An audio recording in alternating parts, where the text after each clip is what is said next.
Jake and James both had $60,000. 5 years later, one of them is exhausted, broke on paper, and questioning every decision he ever made. The other one did almost nothing and is quietly winning. And the twist is, it's not the one you think. Let's set this up properly. Jake and James are both 28. Both earn $65,000 a year.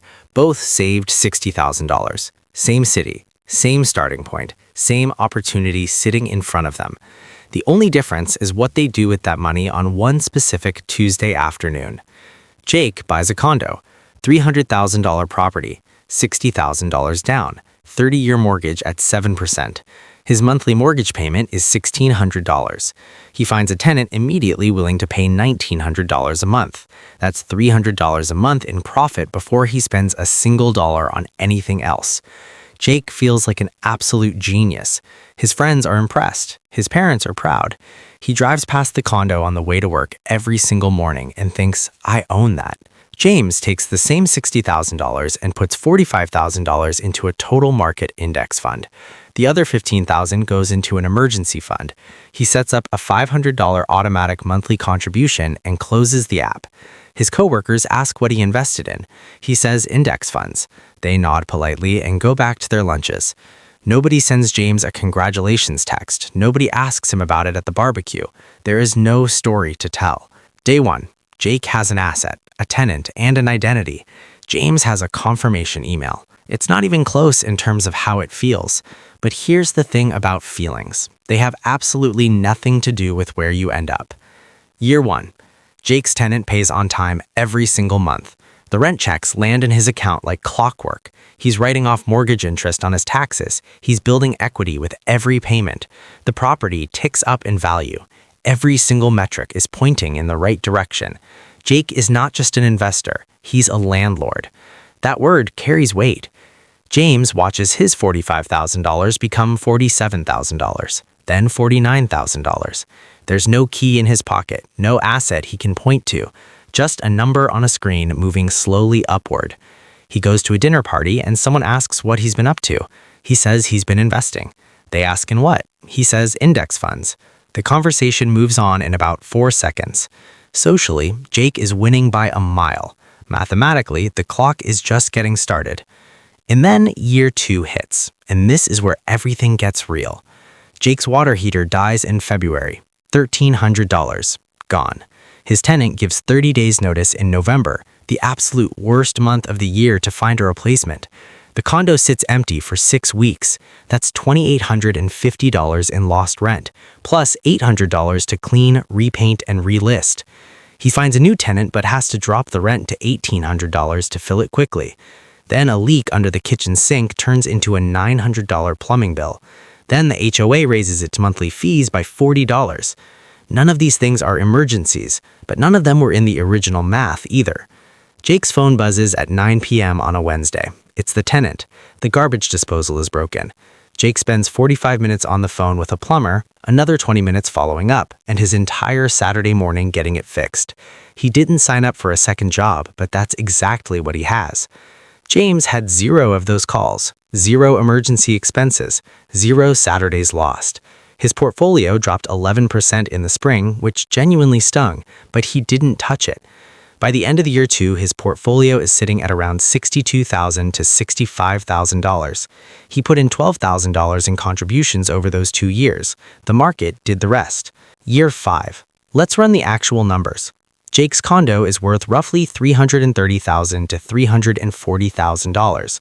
Equity sitting at about $75,000 to $85,000. He's raised rent to $1,950 a month. On the surface, this looks like a success story. Now let's subtract everything nobody told him about. Mortgage payments, property taxes, $3,500 a year. Insurance, $1,800 a year. HOA fees, $3,600 a year.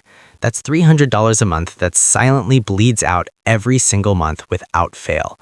Maintenance and repairs averaged $3,000 a year across the good years and the brutal ones. Vacancy, 1 month per year on average, roughly $1,800 in lost rent each time. And his own time, easily 5 to 8 hours a month managing everything himself, because hiring a property manager would cost him 10% of monthly rent and completely kill his cash flow. After every real expense, Jake's actual net cash flow over 5 years is somewhere between $8,000 and $14,000 total, not per year, total over 5 years. That's the number nobody puts on the thumbnail. James, at year 5, had put in $45,000 upfront plus $30,000 in contributions, $75,000 total. At a 10% average annual return, his portfolio is sitting between $95,000 and $108,000. No debt attached to any single dollar of it, fully liquid. He could retire tomorrow and never think about a tenant, an HOA, or a plumber for the rest of his life. Same destination, completely different journey. So who won? Here's the answer that nobody in the real estate community or the stock market community wants to say out loud. They both won, and they both made sacrifices the other one didn't have to make. Jake won leverage, tax advantages, and the psychological power of owning something real and physical. He paid for it with time, stress, illiquidity, and concentrated risk. James won simplicity, liquidity, diversification, and his weekends. He paid for it with volatility, zero cash flow, and zero dinner party stories. The real loser in this story isn't Jake. It isn't James.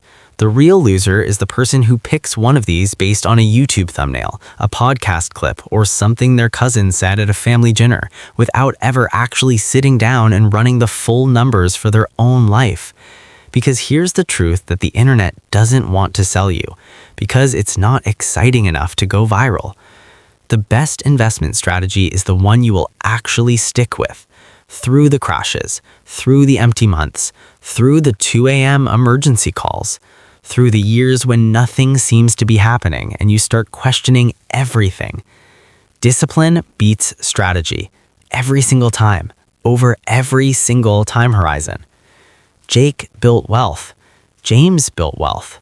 Both of them made a decision on a Tuesday afternoon, and then, crucially, they didn't quit. And the next time someone tells you real estate always wins or the stock market always wins, don't argue with them. Just ask one question. Did you include everything?